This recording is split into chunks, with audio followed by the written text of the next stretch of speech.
ऋषिहरू हुनुभयो, मनुहरू हुनुभयो, देवताहरू, मनुका पुत्रहरू, यी सबै भगवानका कला अवतार, अंशावतार हुनुहुन्छ भनेर जान्नुहोस्। ऋषि, मनु, देवता, मनुपुत्रहरू भगवानका कला अवतार, परन्तु भगवान श्री कृष्ण त साक्षात परब्रह्म नारायण नै होइबक्सन्छ। एते चांस कलाः पुंसः कृष्णस्तु भगवान स्वयं इन्द्रारि व्याकुलं लोकम मृडयन्ति युगे युगे। समय समयमा देवताका शत्रु दैत्यहरूलाई समाप्त पारेर धर्मको रक्षा गर्नका निमित्त भगवान प्रकट होइबक्सन्छ। साक्षात भगवान श्रीकृष्ण परब्रह्म पुरुषोत्तम श्रीमन्नारायण प्रभु नै होइबक्सन्छ भनेर जान्नुपर्दछ।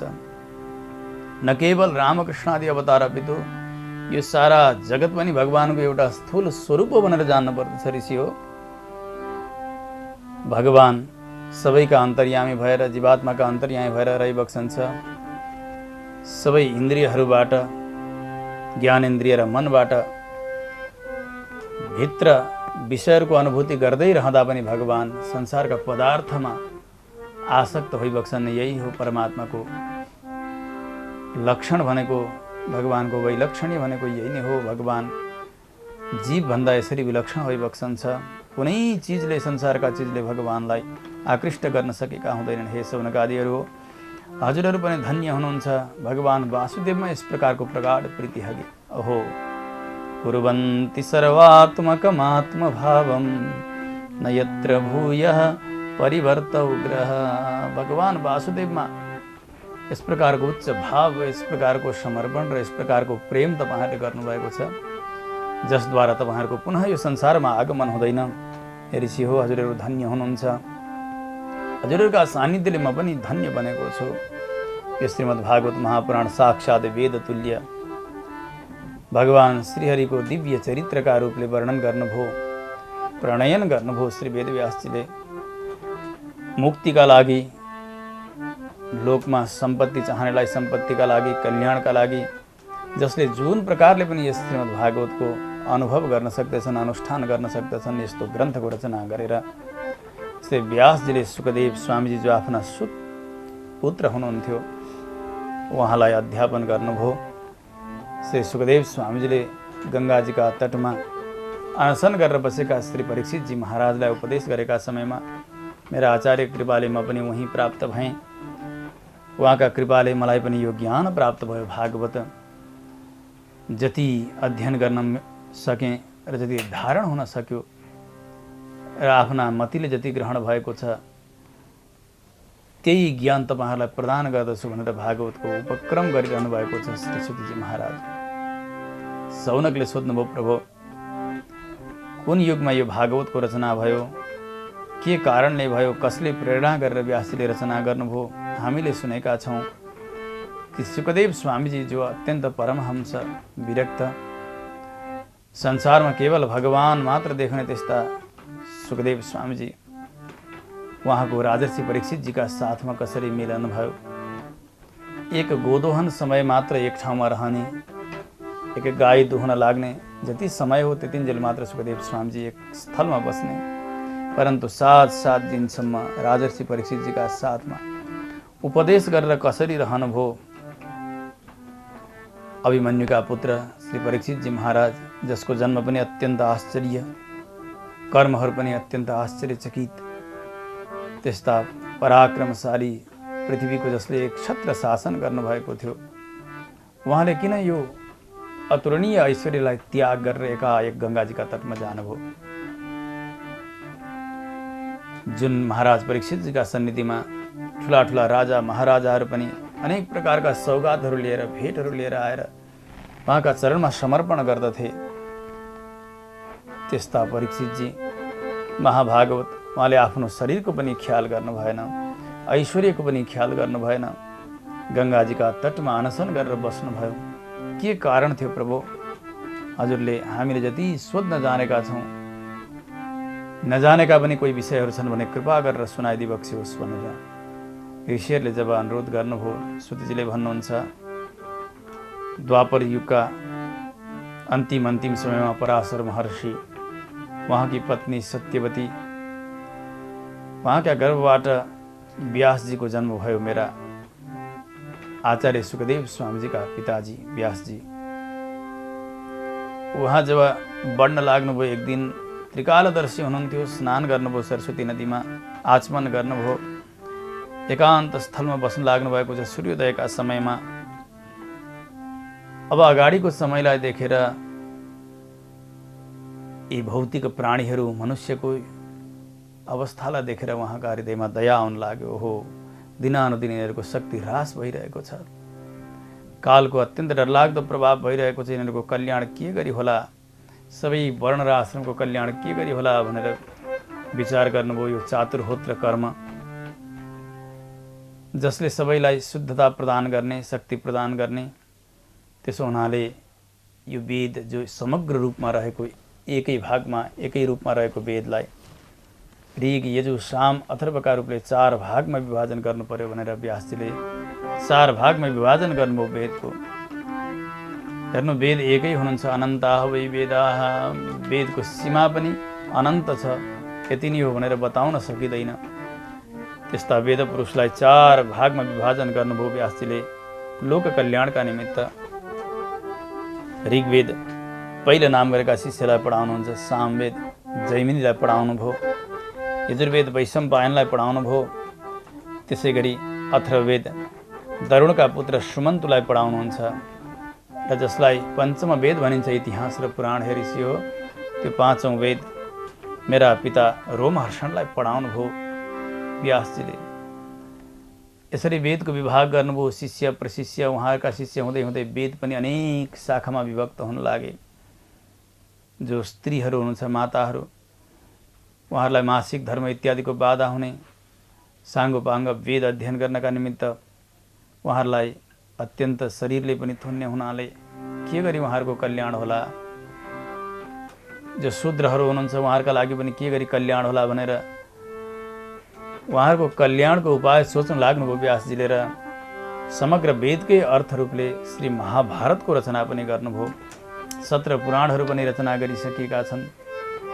सबै चिज तयार भयो, परन्तु व्यासजीका हृदयमा शान्ति भएन। एक दिन सरस्वती नदीका तटमा अनेक प्रकारको वितर्क गर्दै गर्दै बस्न लाग्नु एकान्तमा। हो, मैले यो व्रत पनि पालन गरेको छु, गुरुजीहरूको आज्ञालाई पनि पालन गरेको छु, मैले अग्निको पनि सेवा गरेको छु, अनुशासनमा रहेको छु, ब्रह्मचर्य व्रत मैले पालन गरेको छु। सबै ठिकठाक रहँदै मैले महाभारत जस्तो महान ग्रन्थ बनाउँदै पनि मेरा मनमा किन एकदम अशान्ति भइरहेको छ, केही नगरे झैँ भइरहेको छ, किन हो यस्तो प्रकारको चिन्ता भनेर नारद यसरी व्यासजी चिन्तित हुँदै हुनुहुन्थ्यो। साक्षात् नारदजी हरिगुण गाउँदै वीणा बजाउँदै त्यहाँ सवारी हुनुहुन्छ। नारदजीको स्वागत गर्नुभयो व्यासजीले, उच्चासनमा राख्नुभयो, अर्घ्यपाद्य आचमन धूप दीप नैवेद्य इत्यादिद्वारा पूजन गर्नुभयो। पूजन गरेर आफू नारदजीका आसनका तलपट्टि जब बस्न लाग्नुभयो, नारदजीले हेर्नुभयो व्यासजीको मुखाकृति अत्यन्त मलिन छ। नारदजीले सोध्नुहुन्छ, हे व्यासजी, पाराशर्य महाभाग भवतः कच्चिदात्मना परितुष्यति शारीर आत्मा मानस एव वा। हे पराशर नन्दन, हे व्यासजी, तपाईँलाई आनन्दै छ, तपाईँका शरीरमा आनन्दै छ, तपाईँको मन ठिकै रहेको छ, तपाईँले जति जिज्ञासा गर्नुभएको थियो व्यासजी त्यो सबै पुरा भयो। अघि महाभारत जस्तो दिव्य ग्रन्थ हजुरले वेदका अर्थलाई निरूपण गर्नका लागि बनाउनु भयो, सबै चिज गर्नुभयो, तथापि तपाईँका मनमा कुनै अशान्ति छ जस्तो मलाई लागिरहेको छ नि, चिन्ता, कुन विषयले तपाईँलाई चिन्तित बनाएको छ व्यासजी, बताउनुहोस्। व्यासजीले त भन्नुभयो, हे प्रभु, हे गुरुदेव, हजुरले जति भन्नुभयो सबै ठिकै हो, सबै गरियो, तर पनि मेरो मन असम्पन्न जस्तो भइरहेको छ, अपर्याप्त भइरहेको छ, मैले केही गर्न सकिनँ जस्तो भइरहेको छ। हजुर त तिनै लोकमा जसरी सूर्य विचरण गर्नुहुन्छ उसै गरी सबै लोकमा हजुरको अव्याहत गति छ। कुन जीवात्माको कुन प्रकारको कर्म, के कमी, कस्तो प्राप्ति, यी सारा विषय हजुरलाई साक्षात्कार छन्, सबै जान्नु भएको छ। त्यसो हुनाले कृपा गरेर बताइदिइ बक्सियोस् ममा भएको कमी के हो, केले अशान्ति भएको छ। हेर्नु, सज्जनको लक्षण भनेको यस्तो हुन्छ, मलाई यो भयो त्यो भयो यो भयो, म यसो गर्न सक्छु यसो गर्न सकिनँ इत्यादि अहङ्कार, कुनै प्रकारको दम्भ पनि आज व्यासजीले देखाउनु भएन। सन्त पुरुषहरूका अघिल्तिर, साक्षात् नारदजीका अघिल्तिर जसरी वेद व्यासजीले देखाउनु भयो, उसै गरिकन हामी संसारीहरूले पनि आफ्नो सबै प्रकारको कल्याणका लागि गुरुहरूमा आफ्नो आत्माको भार समर्पण गरेर कल्याणका लागि चाहना गर्नुपर्दछ, आफूले बाठो बन्न हुँदैन। आज व्यासजीले समर्पण गर्नुभयो आफ्नो आत्माको भार नारदजीलाई। शिष्य जानेर नारदजीले अब उपदेश गर्न लाग्नुहुन्छ। हे व्यासजी, भवतानुदित प्रायं यशो भगवतो मलं येनैवासौ न तुष्येत मन्ये तद्दर्शनमखिलम्। अगाडि सुतजीले नारद उवाच यसरी बताउनु भयो भने अहिले श्री नारद उवाच। श्री किन विशेषण लगाइयो भने अब नारदजी सामान्य नारदजी नभएर साक्षात् भगवानबाट प्रारम्भ भएको यो दिव्य ज्ञान आफू आचार्य बनिकन शिष्य व्यासजीलाई प्रदान गर्नका लागि आचार्य रूपले उपदेश गर्न लाग्नुभयो। यो विशेषता देखाउनका लागि श्री शब्दको प्रयोग गर्नुभयो। श्री नारद उवाच, उपदेश गर्दै भन्नुहुन्छ, हे व्यासजी, तपाईँले धर्म अर्थ काम यी 3 प्रकारका पुरुषार्थलाई बताउने कति हुन् कति शास्त्रको प्रणयन गर्नुभयो, सबै बताउनु भयो। परन्तु कहीँ भगवानका चर्चाहरू पनि गर्नुभयो, तर विशुद्ध भगवानको विलक्षण चर्चा गर्नु भएन। एकदम सबैमा साङ्कर्य गर्नुभयो। त्यसो हुनाले तपाईँलाई अशान्ति भइरहेको छ। यथा धर्मादयश्चार्थाः मुनिवर्यानुकीर्तिताः न तथा वासुदेवस्य महिमा ह्यनुवर्णितः। भगवान वासुदेवको एकदम निष्कलङ्क जो महिमा छ, उच्च महिमा छ, त्यसलाई हजुरले उसै गरी वर्णन गर्नु भएन। त्यस कारणले हजुरलाई अशान्ति छ। छन्द अलङ्कार पद संयोजन अनुप्रास ध्वनि आदि गरेका सबै प्रकारका साहित्यका लक्षणले युक्त भएको काव्य होस्, तथापि जहाँ भगवानको चर्चा छैन, जहाँ भगवानको नाम उच्चरित छैन भने त्यो काव्यहरूलाई ज्ञानीहरूले अंगीकार गर्नुहुन्न, स्वीकार गर्नुहुन्न। जसरी कागको तीर्थ छ नि, जुठेल्नको पानी जब्ने कुण्ड, त्यहाँ मानस सरोवरमा बस्ने राजहंसहरू आएर त्यस काग तीर्थमा जसरी स्नान गर्नुहुन्न, भगवत चर्चा रहित काव्य भनेको काग तीर्थ जस्तो हो। मानस सरोवर निवासी राजहंस जस्ता सन्तहरू त्यस तीर्थमा आएर स्नान गर्नुहुन्न, जहाँ कुनै प्रकारको छन्द नमिलेको होस्, अलङ्कार नहोस्, ध्वनि नहोस्, अनुप्रास नहोस्, परन्तु भगवानका दिव्य नामको कीर्तन भएको छ, दिव्य चर्चा भएको छ भने त्यस्तै काव्यलाई ज्ञानीहरूले आलिङ्गन गर्नुहुन्छ, अङ्गीकार गर्नुहुन्छ। नामान्यनन्तस्य यशोऽङ्गितानि यते शृण्वन्ति गायन्ति गृह्णन्ति साधवः। त्यसैलाई नि सुन्नुहुन्छ ज्ञानीहरूले, त्यसैकै गान गर्नुहुन्छ, त्यसैलाई नै आदर गर्नुहुन्छ ज्ञानीजनहरूले। व्यासजी, तपाईँ समाधिद्वारा भगवानका लीलाको स्मरण गर्नुहोस्। भगवत साक्षात्कार, भगवत चरित्रको साक्षात्कार गरेर भगवानका चरित्रको जब निर्मल वर्णन तपाईँले गर्न लाग्नुहुन्छ, तपाईँको अशान्ति शान्त भएर जानेछ। नारदजीले आफ्नो पूर्वजन्मको वृत्तान्त सुनाउनु भयो व्यासजीलाई। व्यासजी, म पूर्वजन्ममा एक दासीको पुत्र थिएँ। मेरा पिता सानैमा परलोक हुनुभयो। माताजीको म 5 वर्षको पुत्र। गङ्गाजीका तटमा हामीहरू बस्दथ्यौँ। चतुर्मासको समय आएछ। एक समयमा सन्तहरू चातुर्मास्य व्रत गर्नका निमित्त भनेर गङ्गाजीका तटमा आउन लाग्नुभयो। भगवानका प्रेरणाले माता पनि मलाई लिएर सन्तहरूको सेवाका निमित्त जानुभयो। आफूले जानेको सेवा गर्नुहुन्थ्यो माताजीले। महात्माहरूको दृष्टि म बालकमाथि पर्न लाग्यो। मेरो कोही नाम थियो पहिले, संसारी नाम। भगवत सम्बन्धी नाम प्रदान गर्नुभयो। सन्तहरूले अति नै स्नेह गर्नुहुन्थ्यो, भगवानका कथाहरू सुनाउनुहुन्थ्यो। भगवत चर्चा श्रवण गर्दा गर्दै गर्दा गर्दै गर्दा गर्दै भगवानमा प्रगाढ प्रेम बढ्न लाग्यो।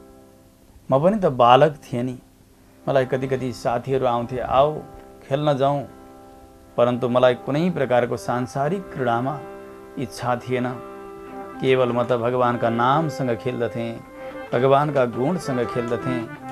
मेरो सत्व शुद्धि हुँदै हुँदै गयो, भगवानमा रुचि बढ्दै जान लाग्यो। एक दिन भगवानका कृपाले सन्तहरूले भगवानलाई भोग लगाएको त्यो दिव्य प्रसाद ग्रहण गर्नुभयो। उहाँहरूले लिएको बाँकी जो तलिह प्रसाद हो, उच्छिष्ट प्रसाद, त्यो प्रसाद कृपा गरेर मलाई प्रदान गर्नुभयो। जुन दिन मैले उहाँहरूले लिएको त्यो महाप्रसाद ग्रहण गरेँ, मेरा सारा विकारहरू नाश भएर गए, मनका सबै कल्मसहरू नाश भएर गए। अब त भगवानमा प्रगाढ प्रेम बन्न लाग्यो। हेर्नु, भगवत प्रसाद र अनुष्ठानी सन्तहरूले ग्रहण गर्नुभएको जो दिव्य प्रसाद छ, त्यो प्रसादमा यस प्रकारको चमत्कार हुन्छ कि जीवात्माका अनन्त अनन्त पाप राशिहरू शान्त भएर जान्छन् र ज्ञानको उदय हुन्छ। आज त्यस्तै हुन लाग्यो मलाई पनि। सधैँ भगवान श्रीकृष्णका कथा सुन्ने, आफूले सकेको सेवा गर्न जान्थेँ। म समिधा, पुष्प, तुलसी, कन्दमूल इत्यादि वनबाट ल्याएर महात्माहरूको सेवा गर्दै गर्दै गर्दै गर्दै 4 महिना बित्न लाग्यो। क्षणभरमै त्यो समय समाप्त भए जस्तो लाग्न लाग्यो। व्यासजी, एक दिन त रात्रिका समयमा म महात्माहरूको चरणको सेवा गर्दै थिएँ। सेवाकै समयमा रातमा उहाँहरूले भन्नुभयो, हे हरिदास, हे बाबु, अब त भोलि हामी यज्ञको पूर्णाहुति गरेर हामी आफ्ना गन्तव्यतर्फ जाँदैछौँ। यो सुन्ने बित्तिकै मलाई अत्यन्त कष्ट हुन लाग्यो।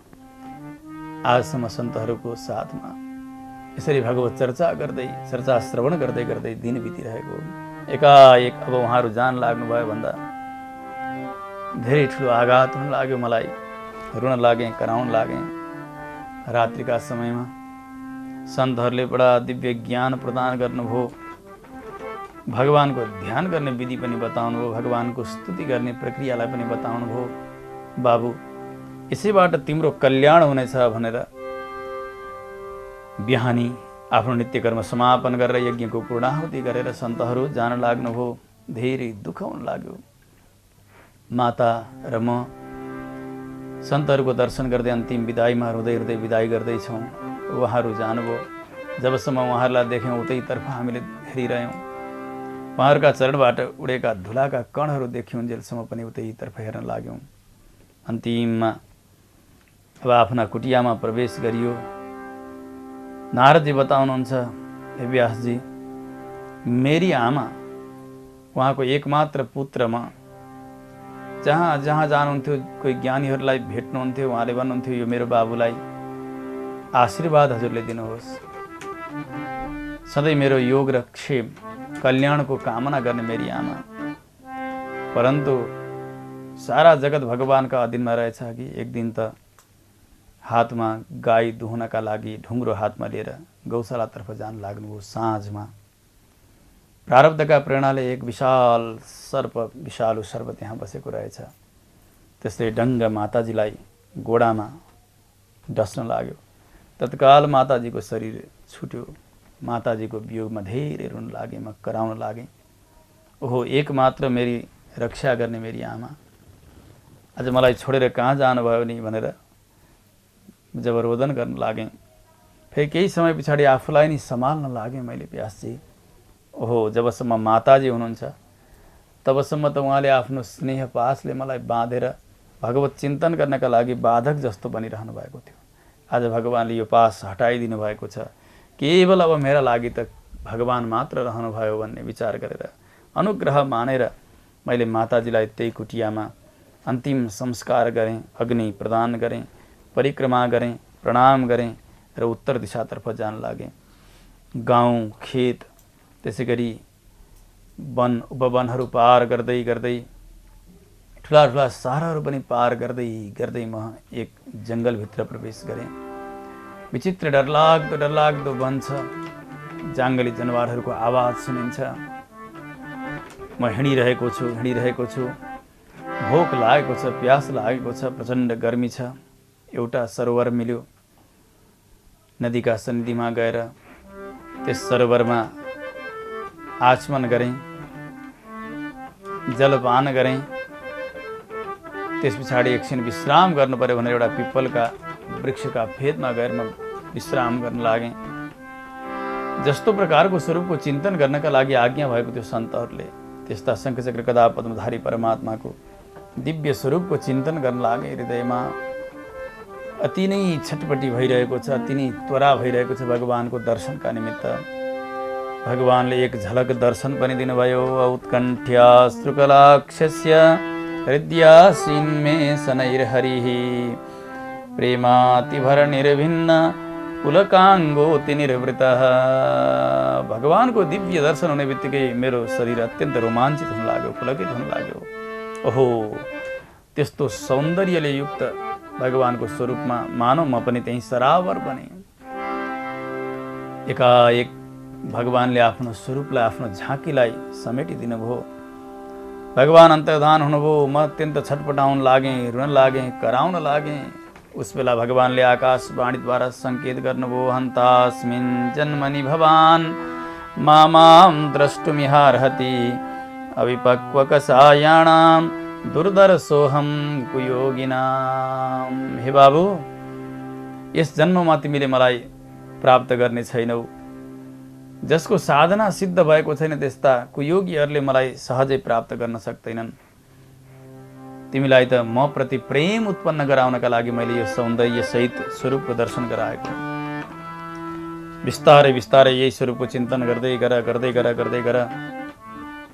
तिमीले मलाई प्राप्त गर्नेछौ। यो सृष्टिका अन्तिममा पनि मेरा अनुग्रहले तिम्रो स्मृति नष्ट हुने छैन, तिमीले बिर्सने छैनौ मलाई। यसो भन्दै भन्दै भगवान अन्तर्धान हुनुभयो। भगवानले जताबाट आवाज गर्नुभयो उतैतिर मैले शिरमा हात गरेर प्रणाम गरेँ। अब त यो मेरो पाञ्चभौतिक शरीर कहिले छुट्ला भनेर पृथ्वीमा यसै विचरण गर्न लागेको थिएँ। एक दिन प्रारब्ध सकिएछ, पाञ्चभौतिक शरीर छुट्यो। कल्पका अन्तिममा ब्रह्माजीका साथमा म भगवानमा गएर मिलेँ। 4000 चतुर्युग बितिसकेपछि जब ब्रह्माले पुनः सृष्टि प्रारम्भ गर्नुभयो, मरीचि आदि गरेका प्रजापतिहरूका साथमा मेरो पनि जन्म हुन गयो। भगवानले प्रदान गर्नुभएको यो वीणा हो व्यासजी। आज पनि यो वीणा एकान्तमा यो वीणा बजाएर भगवानका दिव्य नाम उच्चारण गर्न लाग्दछु। हे नारायण भनेर जब म पुकार गर्न लाग्दछु, भगवानले दर्शन दिनुहुन्छ। भगवानको यो दर्शनमा अत्यन्त म मूर्छित हुन लाग्दछु। यही गान गर्दै म विचरण गरिरहेको छु। आज पनि बोलाउँदा आउनुहुन्छ। त्यसो हुनाले भगवानको चरित्रको गानभन्दा उत्तम वस्तुहरू केही पनि छैन। व्यासजी, तपाईँले जबसम्म भगवत चरित्र निर्मलतया वर्णन गर्नुहुन्न तपाईँका हृदयमा शान्ति मिल्ने छैन भनेर उपदेश दिएर नारदजी जसरी आउनुभएको थियो उसै गरी जानुभयो। अब त नारदजी गइसकेपछि ब्रह्मनदी सरस्वतीका पश्चिम तटमा सम्याप्रास नाम गरेको एक ऋषिहरूको आश्रम, त्यहाँ जानुभयो व्यासजी। बदरीका आश्रम आचमन गर्नुभयो, प्राणायाम गर्नुभयो, मनलाई एकाग्र गर्नुभयो। तीव्र भक्ति योगद्वारा भगवानलाई चिन्तन गर्न लाग्नुभयो भगवानको।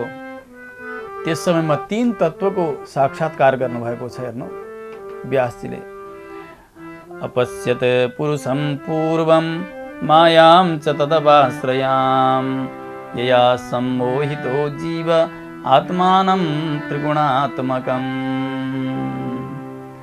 ब्रह्म तत्व, परमात्म तत्व, उहाँको साक्षात्कार, त्यसै गरी जीव तत्व, त्यसको साक्षात्कार, अनि जसद्वारा जीव मोहित भएको छ त्यो प्रकृति तत्वको, यी 3 तत्व जसलाई तत्वत्रय भनिन्छ, यी 3 तत्वलाई साक्षात्कार गर्नुभयो, यिनको स्वरूपलाई जान्नुभयो।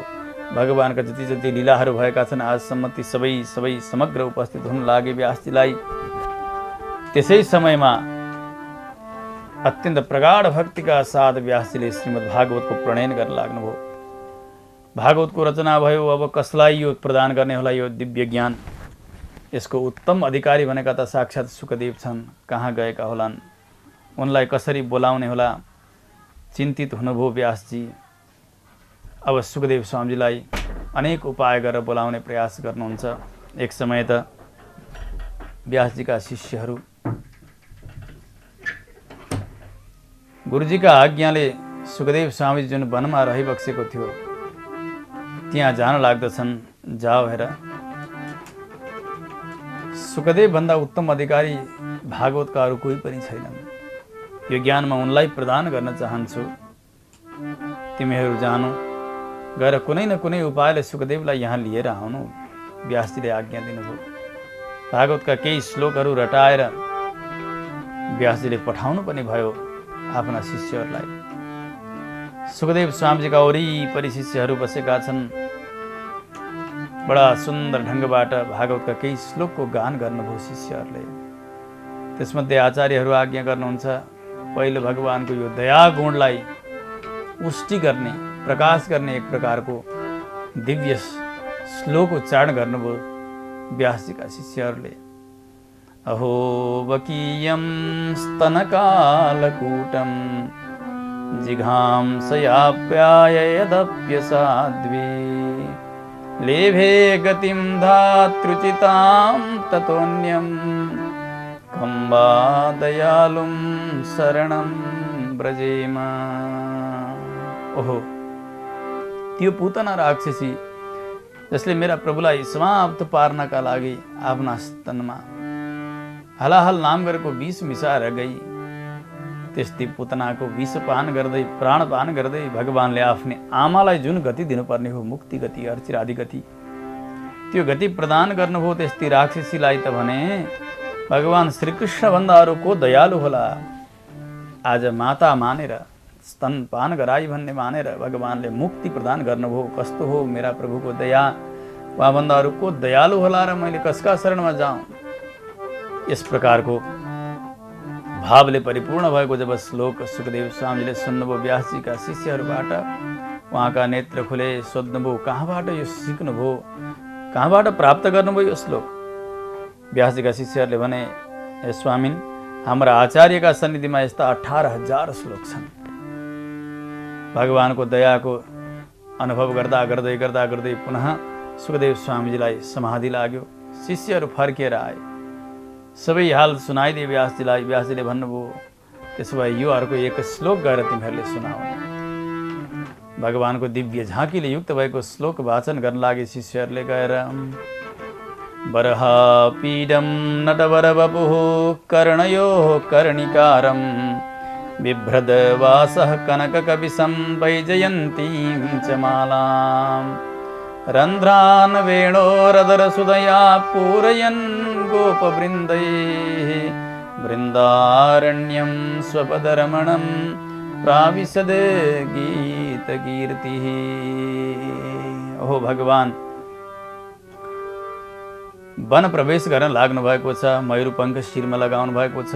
3 ठाउँ टेढो भगवानको श्री विग्रह नाच्न लाग्नु भएको जस्तो। कानमा पुष्पका कुण्डलहरू धारण गर्नुभएको छ। वैजयन्ती माला लगाउनु भएको छ। त्यो सुन्दर सुन्दर वेणुमा, सुन्दर छिद्रमा, सुन्दर अङ्गुलीहरूद्वारा दिव्य तान भर्न लाग्नु भएको छ भगवानले। ओहो, त्यस्ता भगवान श्याम सुन्दर वनमा प्रवेश गर्न लाग्नुभयो।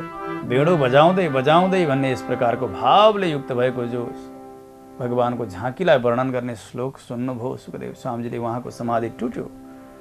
जुरुक्क उठ्नुभयो, भन्नुभयो, यो कहाँबाट प्राप्त गर्नुभयो यो ज्ञान? शिष्यहरूले भन्दै, हाम्रा गुरुका पासमा यस्ता 18,000 श्लोक छन्। शिष्यका पछि लागेर श्री सुखदेव स्वामीजी पिताका पासमा आउनुभयो। आएर भागवतको अध्ययन गर्न लाग्नुभयो।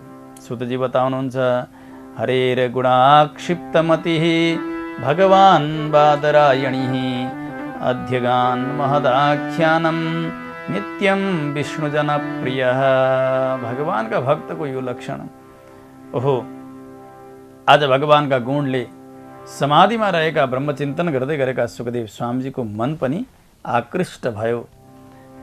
आएर भगवान का दिव्य चरित्रले युक्त भएको भागवत श्रवण गर्नुभयो पिताजीबाट। भगवानका गुणमा यस्तो सामर्थ्य छ, यस्तो चमत्कार छ, समाधिका व्यक्तिलाई पनि खिच्न सक्ने। त्यही भागवत पिताजीबाट प्राप्त भएको ज्ञान परीक्षितजी महाराजलाई सुनाउनु भयो। ऋषि हो, सुन्नुहोस्, जब महाभारतको युद्ध समाप्त भयो, युद्धमा धेरै धेरै वीरहरू समाप्त भए, सारा कौरव समाप्त भएका छन्। पाण्डव पक्ष पनि धेरै वीरहरू समाप्त भए। त्यो कुरुक्षेत्र सर्वत्र त्यो वीरहरूका सबले भरिन लागेको छ। महाभारतमा त यस्तो चर्चा आउँछ, हो माथि माथि आकाशमा उड्दै गरेका गिद्ध आदि गरेका चराहरूले पनि, बुवासाहरूले पनि ती एक एक सबलाई खिचिरहेका छन्, तानिरहेका छन्। कोही कहीँ गइरहेका छन्, कोही कहीँ गइरहेका छन्। यसरी सारा समाप्त भए, युद्ध समाप्ति हुन लाग्यो। दुर्योधनका गदाद्वारा दुर्योधनलाई पनि भीमसेनले आफ्ना गदाद्वारा जाङ भाँचिदिएका छन्।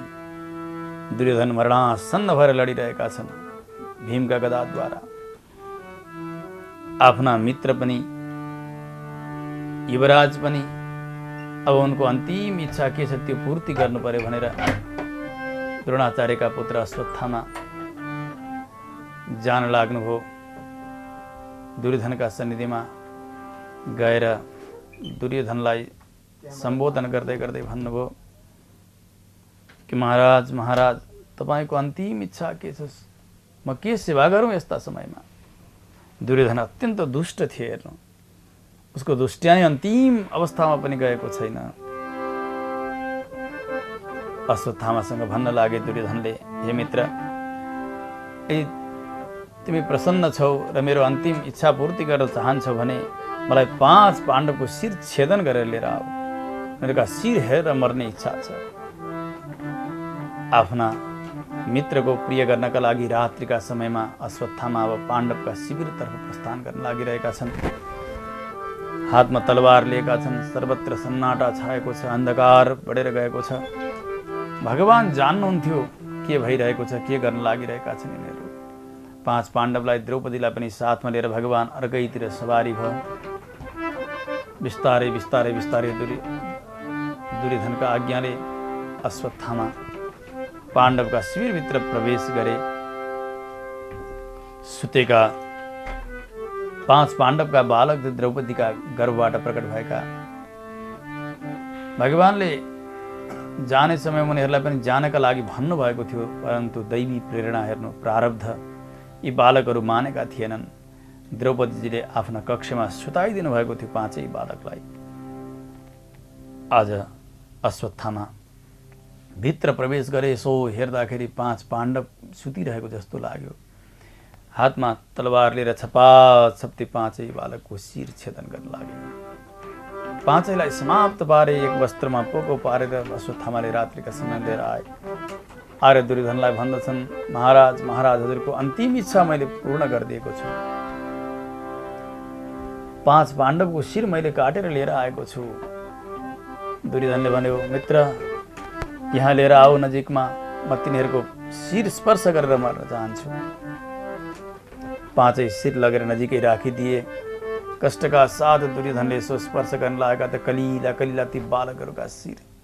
ओहो, तत्काल भन्न लागे, हे अश्वत्थामा, तिमीले साह्रै अन्याय गर्यौ। यी त 5 पाण्डवका शिर होइनन्, 5 पाण्डव नभएर 5 पाण्डवका बालकहरूको शिर छेदन गरेर लिएर आयो। अब त कुरुवंशमा कोही तर्पण पिण्ड दिने कोही उत्तराधिकारी पनि बाँकी रहेन। हाय, साह्रै नगर्ने काम तिमीले गर्यौ भनेर तत्काल दुर्योधनको प्राण जान लाग्यो। दुर्योधनलाई त्यस्तो वरदान थियो, हेर्नु, कि हर्ष र शोक एकैचोटि उपस्थित भयो भने प्राण जाने। आज 5 पाण्डवको शिर मैले लिएर आएँ भन्दा हर्ष भयो। बालकको शिर हो भन्ने थाहा पाउने बित्तिकै अत्यन्त कष्ट भयो। एकाएक दुर्योधनले प्राण त्याग गरे।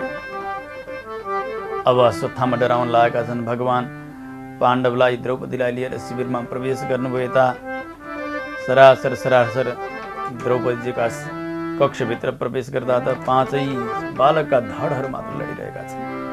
द्रौपदी त मूर्छित हुनुभयो, डङ्ग भैँमा लड्नुभयो, अत्यन्त करुण विलाप गर्न लाग्नुहुन्छ। माता शिशूनां निधनं सुतानां निशम्य घोरं परितप्यमाना तदा रुदधबाष्पकलाकुलाक्षी तां सान्त्वयन्नाह किरीटमादि। अति नै विलाप गर्नुभयो। द्रौपदीले ती मरेका ती पुत्रहरूलाई आफ्ना काखमा राख्नुहुन्छ, चुम्बन गर्नुहुन्छ, फेरि मूर्छित हुनुहुन्छ, फेरि केही बेर पछाडि होस आउँछ। ओहो द्रौपदीको विलाप। आज 5 पाण्डवहरू पनि रोइरहेका छन्। भगवान पनि अवाक हुनुभयो, के गर्ने होला यस्तो अवस्थामा। अर्जुनजी केही धीर हुनुहुन्थ्यो, आफ्नो धैर्य सम्हाल्दै हातमा गाण्डीव लिएर एउटा प्रतिज्ञा गर्नुभयो, देवी जुन दुष्टले तिम्रा 5 पुत्रको शिर छेद गरेको छ त्यस दुष्टको शिर मैले काटेर लिएर आउनेछु। त्यसैमा बसेर तिमीले स्नान गर्नेछौ अनि आफ्ना मृत बालकहरूलाई तर्पण गर्नेछौ। सान्त्वना दिनुभयो। द्रौपदीजी मूर्छित हुनुहुन्छ, भगवानलाई सङ्केत गर्नुभयो। भगवानले अर्जुनजीको रथ तयार गर्नुभयो।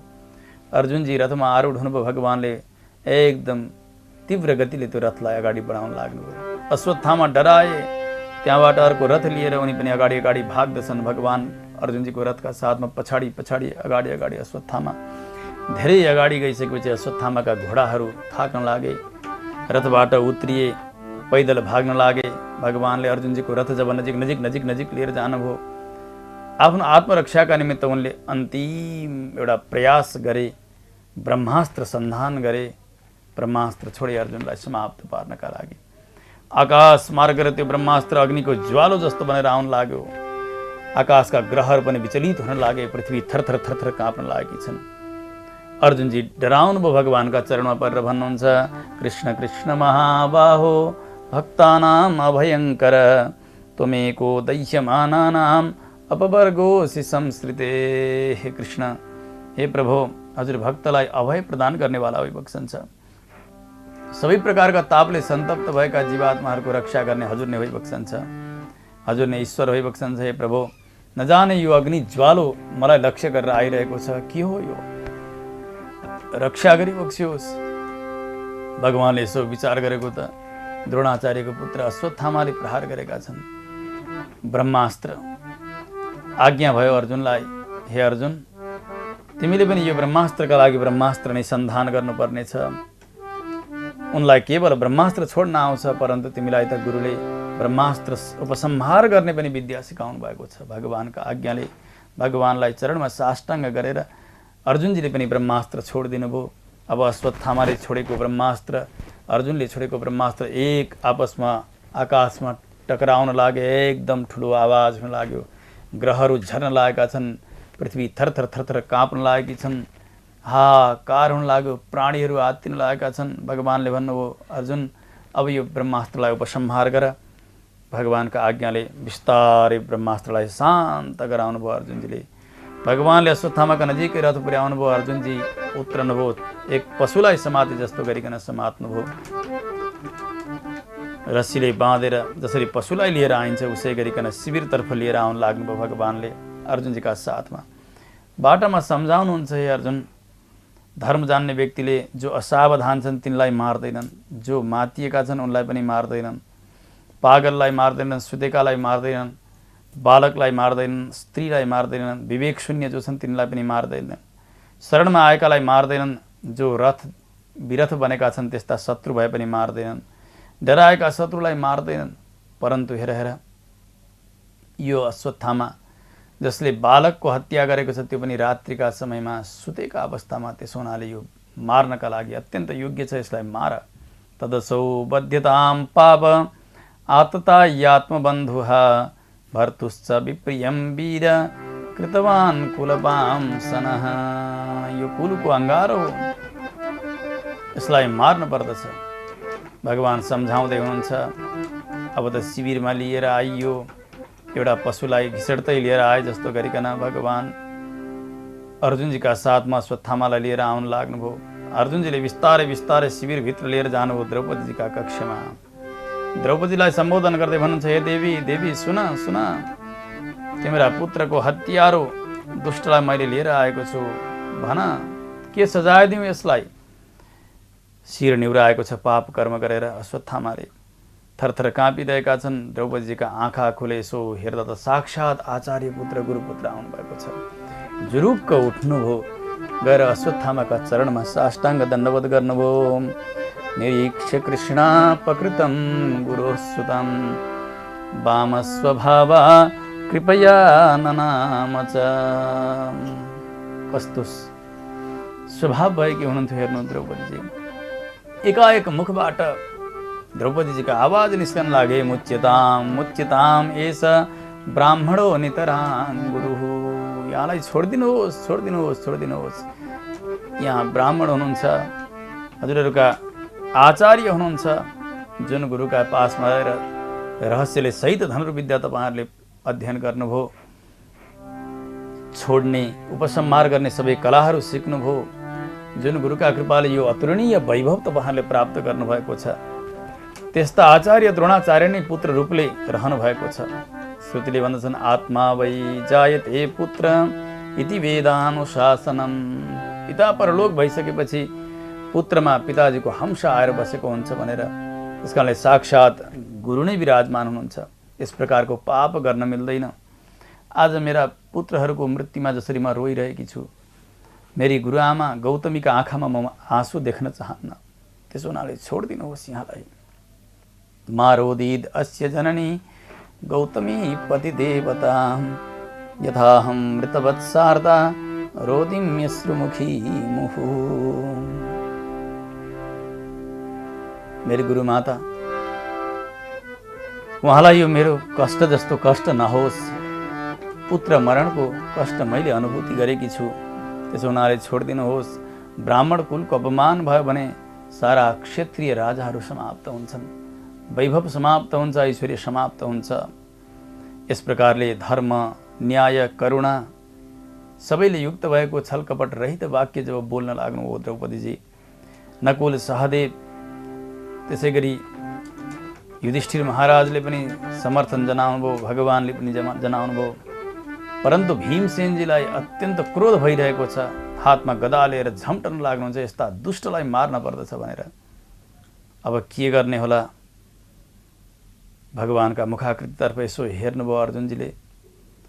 भगवानले पनि अर्जुनजीलाई आज्ञा दिनुभयो, अर्जुन, ब्राह्मणलाई कहिल्यै पनि भौतिक आक्रमण गरेर मार्न हुँदैन, शास्त्रले निषेध गरेका छन्। परन्तु जो आततायी छ नि, आततायीलाई अवश्य पनि मार्नु पर्दछ। जसले ब्राह्मणको हत्या गरेको होस्, द्विजाति भएर मदिरापान गरेको होस्, अर्काको सम्पत्ति चोरेको होस्, अथवा गुरुपत्नी गमन गरेको होस्, यिनीहरूलाई महापापी, उग्रपापी भनिन्छ, आततायी भनिन्छ। यी चारका साथमा सङ्गत गर्ने अर्को 5 नम्बरको आततायी हो। आज हेर यी बालकलाई मारेको छ, यसले सुतेका बालकहरूलाई। त्यसो हुनाले यसलाई मार्नु पर्दछ, आततायीलाई अवश्य मार्नु पर्दछ, ब्राह्मणलाई मार्न हुँदैन। ब्रह्मबन्धुर्न हन्तव्य आततायी वदार्हणः, मयैवो भयमां नातं परिपाह्यनुशासनम्। भगवानले अर्जुनजीलाई आज्ञा गर्नुभयो, अर्जुन, ब्राह्मणलाई मार्न हुँदैन, परन्तु आततायीलाई अवश्य पनि मार्नु पर्दछ। मेरा यी दुवै आज्ञालाई तपाईँले पालना गर्नुपर्नेछ। द्रौपदीजीका अघिल्तिर जुन प्रकारको प्रतिज्ञा तपाईँले गर्नुभयो त्यो पनि पुरा गर्नुपर्नेछ। भीमसेन जे चाहन्छन् त्यो पनि पुरा गर्नुपर्नेछ। मैले जुन आज्ञा दिएँ त्यो पनि पुरा गर्नुपर्नेछ। अर्जुनजी त अत्यन्त असमञ्जसमा रहनुभयो। हो, के गर्ने होला?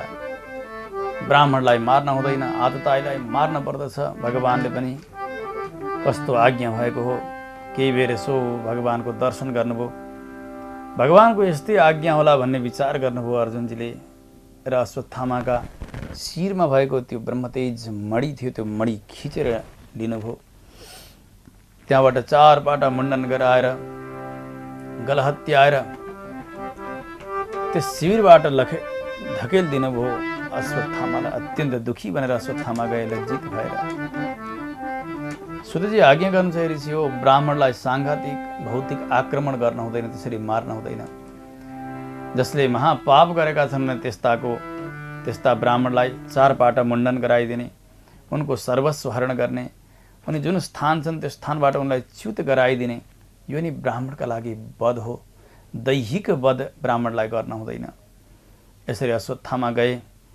अब त पुत्र शोकले आतुर भएका जति पनि बाँचेका पिताहरू थिए युद्धका समयमा, उनीहरू पनि पाण्डवहरूलाई साथमा लिएर, द्रौपदीलाई साथमा लिएर सबैजना महाराज युधिष्ठिरका साथमा गङ्गाजीका तटमा गएर अनेक प्रकारका कर्महरू गर्न लाग्नुभयो। मरेकाका लागि तर्पणहरू गर्न लाग्नुभयो। सबैले विलाप गरे, भगवानले सबैलाई सम्झाउनुभयो। व्यासादिबाट पूजित भइसकेर भगवान श्रीकृष्ण द्वारका जानका लागि तयार हुनुभयो। अब त सबै पृथ्वीको भार शान्त भयो, अब मैले द्वारका जान पर्दछ। भगवान तयार हुनुभयो, रथ तयार भएको छ, सबैलाई कष्ट भइरहेको छ। आज भगवान धेरै समयदेखि यहाँ रहनु भएको एकाएक द्वारका सवारी हुन लाग्यो। भगवानको एक चरण रथमा, एक चरण भुइँमा। त्यस्ता अवस्थामा अभिमन्युकी पत्नी उत्तरा अत्यन्त आत्तिँदै आउन लागिन्। आएर भगवानका चरणमा गिर्दै भन्न लाग्दछन्, पाहि पाहि महायोगिन देवदेव जगतपते, नान्यम त्वदभयं पश्ये यत्र मृत्युः परस्परम। हे महायोगिन, हे देवताका देवता, हे जगतका पति, हे भगवान, हजुरदेखि अतिरिक्त कहीँ पनि अभय मैले देखिरहेकी छैन। जहाँसुकै संसारमा मृत्यु नै मृत्यु, भय नै भय रहिरहेको छ। नजाने प्रभु यो तताएको यो बाण मेरो गर्भलाई लक्ष्य गरेर आइरहेको छ, कहाँबाट आएको हो? मलाई मर्नु परोस्, कुनै परवाह छैन, चिन्ता छैन। परन्तु अब यो कुरुकुलको एउटा तन्तु, एकमात्र सन्तति यस गर्भमा रहेको छ, यो बालकको रक्षा अवश्य पनि गरिबक्सियोस्। भगवानले सो विचार गर्नुभएको। अश्वत्थामाले पाण्डव कुललाई नै समाप्त गर्नका लागि पुनः ब्रह्मास्त्र त्याग गरेका रहेका छन्। 5 पाण्डवलाई मार्नका लागि 5 बाणमा ब्रह्मास्त्र सन्धान गरेका छन्। उत्तराका गर्भका बालकलाई समाप्त पार्नका लागि 1 बाण प्रहार गरेका छन्। भगवानले आफ्ना सुदर्शन चक्रराजद्वारा सबै बाणलाई चकनाचुर बनाउनुभयो। तत्काल सूक्ष्म रूप धारण गरेर उत्तराका गर्भभित्र प्रवेश गर्नुभयो। वैष्णवम तेज आसाद्य समसाम्यद भृगुद्वहम द्वहम। भगवान भित्र प्रवेश गर्नुभयो। गएर हातमा गदा लिएर त्यो गर्भका बालकलाई सर्वत्र रक्षा गर्न लाग्नुभयो। जबसम्म त्यो ब्रह्मास्त्र शान्त भएन तबसम्म त्यो गदालाई परिक्रमा गराइरहनुभयो।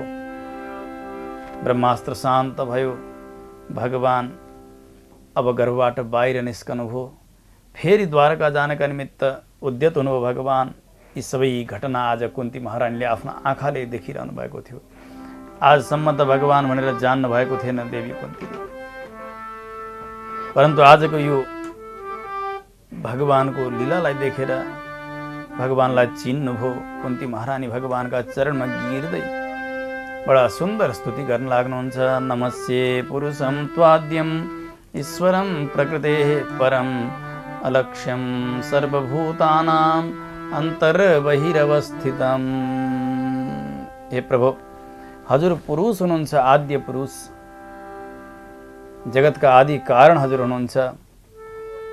हजुर नै शास्ता हुनुहुन्छ, जगतका प्रकृति मण्डलबाट टाढा रहने, नित्य मुक्तले सेवित त्यस्ता दिव्य त्रिपाद विभूतिमा राज हुने हे भगवान, हजुर भूत प्राणीहरूका बाहिर भित्र सर्वत्र व्याप्त भइबक्सन्छ, तर पनि हजुरलाई जान्न सकिँदैन, चेतनले जान्न सक्दैन।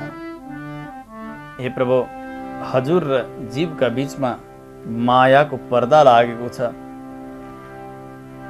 जगन्मोही माया जगन्मोहिनी, जगतलाई नै मोहित गर्ने माया पर्दाका रूपले खडा भइरहेकी छ। त्यस हुनाले वास्तविक स्वरूपलाई, हजुरको वास्तविक स्वरूपलाई चेतनले जान्न सकिरहेको हुँदैन। जसरी कोही नाट्यशालामा रङ्गमञ्चमा अभिनेताले अनेक प्रकारको श्रृङ्गार गरेर प्रस्तुत हुन्छ, त्यस समयमा कोही राम बनेको होला, कोही कृष्ण बनेको होला, कोही कसैको अभिनय गरिरहेको होला। सारा दर्शनार्थीले उसै रूपले उसलाई देख्दछन्, उसको वास्तविक स्वरूपलाई जानिरहेका हुँदैनन्। यसै गरी हजुर पनि अनेक अनेक अवतार ग्रहण गरिबक्सन्छ, त्यसै रूपमा मात्रै चेतनले जानेको हुन्छ, हजुरको वास्तविक स्वरूपलाई जान्न सकेको हुँदैन। हजुर त परमहंस सन्यासी जो अमलात्मा छन्, विमलात्मा छन्, उनीहरूका हृदयमा भक्ति योगको विधान गर्नका निमित्त हजुरको अवतार हुन्छ भने म जस्ती एक अबला नारीले हजुरलाई कसरी जान्न सकौँ, कसरी चिन्न सकौँ। हे प्रभु, कृष्णाय वासुदेवाय देवकी नन्दनाय च नन्दगोपकुमाराय गोविन्दाय नमो नमः। हे भगवान, हजुर भक्तका कष्टलाई कर्षण गरिदिने, नाश गरिदिनेवाला हुनुहुन्छ। वसुदेव नन्दन हुनुहुन्छ, देवकीलाई आनन्द दिनेवाला हुनुहुन्छ। नन्दगोपका सबै प्रकारका अमङ्गललाई नाश गरिदिने हे गोविन्द, हजुरलाई बार बार वन्दना छ। हे प्रभु, सर्वत्र सर्वदा हजुरले नै रक्षा गरिबक्स्यो। हामीलाई मार्न लाक्षागृहमा लगेर मार्ने प्रयास गरे, त्यहाँ पनि हजुरले रक्षा गर्नुभयो। हिडिम्बासुर आदि गरेका असुरहरूबाट पनि हजुरले नै रक्षा गरिबक्स्यो।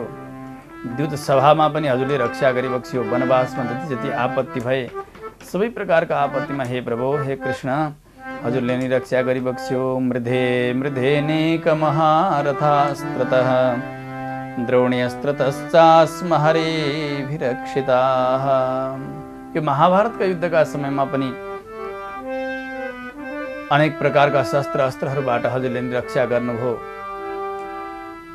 आज द्रोणी अश्वत्थामाका ब्रह्मास्त्रबाट पनि हजुरले नै रक्षा गरिबक्स्यो।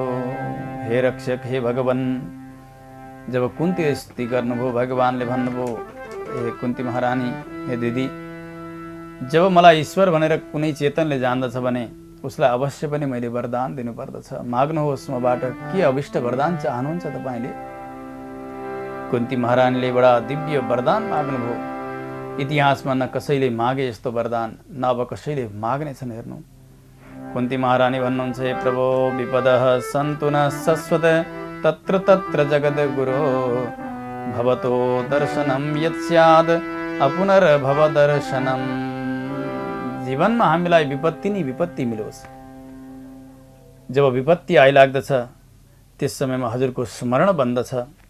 हजुरको स्मरण गरिसकेपछि पुनः संसारको स्मरण गरिरहनु पर्दैन, संसार देखिरहनु पर्दैन। चेतनले जहाँ आराम हुन्छ त्यहाँ राम रहनुहुन्न। हेर्नु, जहाँ विराम, जहाँ कष्ट हुन्छ त्यहाँनिर व्यक्तिले ईश्वर सम्झ, राम सम्झने हो। त्यसो हुनाले हे प्रभु, हामीलाई त जीवनमा यस्तै प्रकारका आपत्तिहरू आइरहन्, जसले गर्दा हजुरको सान्निध्य सदैव रहिरहोस् र फेरि संसार हेर्न नपरोस् भनेर यस्तो वरदान कुन्ती महारानीले माग्नुभयो, स्तुति गर्नुभयो। हेर्नु, भक्तिको परिपाक दशा भनेको यस्तो हो। भक्तिले ज्ञान र वैराग्य दुवै प्रकट गर्नुहुन्छ भनेर हामीले जब श्रवण गऱ्यौँ, कुन्ती महारानीले भगवानको बाल लीलाको अनुभव गर्न पाउनु भएको थिएन। भगवानको माखन चोरी लीलाको अनुभव कुन्ती महारानीले गर्न पाउनु भएको थिएन। भगवान त अवतार ग्रहण गर्ने बित्तिकै गोकुल जानुभएको थियो। उही भगवानले अनेक लीलाहरू गर्नुभयो। तर आज भक्ति, त्यस्तो तीव्र भक्तिद्वारा सबै विषयहरू साक्षात्कार भइरहेका छन्। कुन्ती महारानीलाई एक लीलालाई उद्घाटन गर्दै भगवानको स्तुति गर्दै भन्नुहुन्छ, हे प्रभु, हजुरको कस्तो लीला हगी। जब हजुरले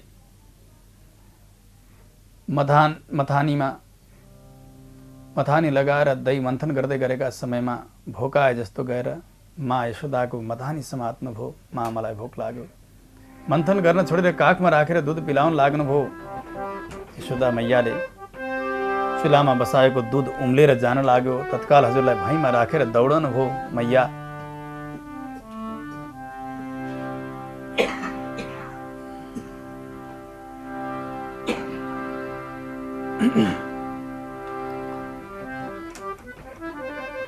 माँ यशोदा दही मन्थन गर्दै हुनुहुन्थ्यो। मन्थन गर्दा गर्दै हजुर भोकाए जस्तो गएर मदानी समात्नुभयो। भन्नुभयो, हेमा, मलाई भोक लाग्यो। मैया यशोदाले तत्काल काखमा राख्नुभयो, दही मन्थन गर्न छोड्नुभयो, स्तनपान गराउन लाग्नुभयो। त्यसै समयमा चुलामा बसाइएको दुध उम्लेर जान लाग्यो। ओहो मेरा कन्हैयालाई माखन भोग लगाउन पर्ने हो भनेर तत्काल काखबाट हजुरलाई भैँमा राखेर दौडनु भयो त्यो बर्तन, दुधको बर्तन उठाउनका लागि। हजुर रिसाए जस्तो गरेर एक पत्थर उठाएर त्यो मटकामा प्रहार गर्नुभयो। दही छताछुल्ल भयो। माँ यशोदाले देख्नुभयो, हजुर डराउनु भयो, भाग्न लाग्नुभयो। हजुर त्यो दहीमा छपाछप चरण राख्दै राख्दै भाग्नुभयो अगाडि अगाडि पछाडि पछाडि। यशोदा मैया धेरै टाढा पुगिसकेपछि माँको परिश्रम देखेर हजुर गलेको थाकेको जस्तो गर्नुभयो। मैया यशोदाले हजुरलाई समात्नुभयो, लिएर आउनुभयो। त्यस समयमा हजुरको जुन दशा थियो प्रभु, बडा विलक्षण दशा। गोप्या ददे त्वयि कृतागसिदाम तावद् याते दशाश्रुकलिलाञ्जन सम्भ्रमाक्ष्यम् वक्त्रं निनीय भयभावनया स्थितस्य सा मां विमोहयति भीरपि यद् बिभेति। हातमा दाम्लो लिएर, छडी लिएर हजुरलाई समातेका समयमा माँ यशोदाका अघिल्तिर हजुरले अत्यन्त डराएको अनुभूति गर्नुभयो, डराएको अभिनय गर्नुभयो। थरथर थरथर काँप्न लाग्नु भएको छ। शिर पनि हजुरको निहुरिएको छ। वक्त्रं निनीय भयभावनया स्थितस्य, आँखाबाट आँसुका धारा बगेका छन्। नेत्रमा लगाइएका ती गाजलहरू सबै बगिरहेका छन्। हे प्रभु, साक्षात काल पनि, साक्षात डर पनि हजुरका डरले चल्दछ। त्यस्ता सर्वेश्वर परमात्मा आज एक गोपिनीका अघिल्तिर यसरी डराइरहनु भएको छ। हे प्रभु, त्यो लीलालाई स्मरण गर्दा आज पनि म अत्यन्त व्यामुग्ध हुन्छु। कस्तो लीला हगी हजुरको। आज भक्तिका बलमा त्यस दिनको लीलालाई साक्षात्कार गर्नुभयो कुन्ती महारानीले। स्तुति गर्दै गर्दै भन्नुहुन्छ, प्रभु हजुर बिना यदुवंशीहरूको र पाण्डवहरूको नामको अस्तित्व नै नाश भएर जान्छ। जसरी जीव निस्किएर हिँड्यो भने यो इन्द्रियको कुनै प्रकारको सामर्थ्य रहँदैन, शरीरको सामर्थ्य रहँदैन।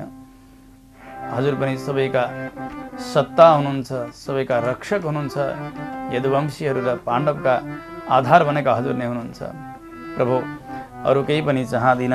हे विश्वेश, हे विश्वात्मन, हे विश्वमूर्ते, हे प्रभु, यी मेरा भनेर जस पाण्डवहरूलाई मैले भनिरहेको छु, यी पाण्डव र वृष्णिवंशीहरूमा जुन प्रकारको ममता मैले गरिरहेको छु नि, यो ममतालाई हजुरले नाश गरिदिई बक्सियोस्, स्नेहपासलाई विदारण गरिदिई बक्सियोस्। केवल हजुरसँग यही नै मैले चाहेकी छु। स्नेहपासमिमं छिन्दी दृढं पाण्डुषु वृष्णिषु। यस्ता प्रकारले बडा सुन्दर स्तुति गर्नुभयो कुन्ती महारानीले। भगवान कुन्ती देवीको स्तुति सुनेर मन्द मन्द मुस्कुराउनु भयो। भगवानको मुस्कुराहटमा सारा विश्व नै मोहित हुन्छ। ज्ञानी ध्यानीहरू सबैको ध्यान भङ्ग हुन्छ, सबै मुग्ध बन्दछन्। कुन्ती महारानी पनि मोहित हुनुभयो। अब त उसै गरिकन मेरो भाइ, मेरो वासुदेव, मेरो कृष्ण यस्तै प्रकारको व्यवहार हुन लाग्यो कुन्ती महारानीलाई पनि। अब युधिष्ठिरजीलाई बडा चिन्ता परिरहेको छ। महाभारतमा आफूले ठुलो अपराध गरेँ भनेर पश्चाताप गर्न लाग्नुभयो। ओहो, मैले बालक भनिन, ब्राह्मण भनिन, मित्र, भाइ, आचार्य, पिता सबैलाई मैले युद्धमा समाप्त पार्दै गएँ। मैले यस प्रकारको पशु हिंसात्मक याग गरेँ भने त जसरी हिलाले हिलो पानीलाई शुद्ध गर्न सक्दैन, जसरी मदिरा राखेको बर्तनलाई मदिराले शुद्ध गर्न सक्दैन, त्यसै गरिकन मैले गरेका हिंसात्मक यागले म यो पापबाट कहिल्यै उन्मुक्ति पाउँदिन भनेर एकदम एकान्तमा रोदन गर्न लाग्नुभयो युधिष्ठिर महाराज। भगवानले धेरै सम्झाउँदा पनि जब सम्झनु भएन, भगवानलाई याद भयो कि आज कुरुक्षेत्रमा साक्षात भीष्म पितामह सरसैयामा अन्तिम मरणको प्रतीक्षामा बसिरहनु भएको छ।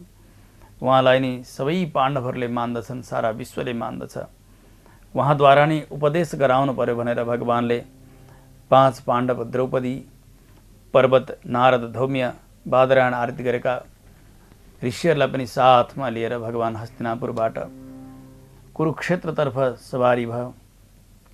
भीष्म पितामहले टाढैबाट भगवानलाई देख्नुभयो, 5 पाण्डवहरूलाई पनि देख्नुभयो।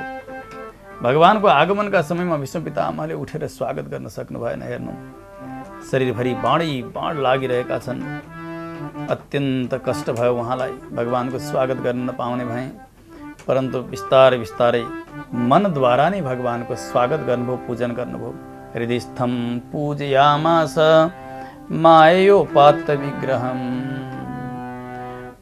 भगवानको सेवा बन्न सकेन जीवनमा भने। कुनै प्रकारको व्याधिले कष्टले गर्दाखेरि भगवानको चिन्तनमा, भगवानको सेवामा बाधा आयो भने त्यस समयमा पनि भगवानको सेवाबाट विरत हुनु हुँदैन व्यक्तिले, भक्तले। मानस यागको विधान छ आगम शास्त्रमा, मनद्वारा नै भगवानको सेवा गर्ने, आराधना गर्ने। आज भीष्म पितामहले पनि त्यस्तै प्रकारको सेवा गर्नुभयो भगवानको। नजिकै गए पाण्डवहरू भीष्म पितामहका चरणमा साष्टाङ्ग गर्न लागे। पितामहका आँखाबाट आँसुका धारा बग्न लागे। युधिष्ठिरलाई सम्बोधन गर्दै भन्नुहुन्छ, हे युधिष्ठिर, कस्तो कष्ट हगि, कस्तो अन्याय भएको छ। अहो कष्टम अहो न्याय्यम यद्युयम धर्मनन्दनाः जीवितुं नार्हतः क्लिष्टं विप्रधर्माच्युताश्रयाः।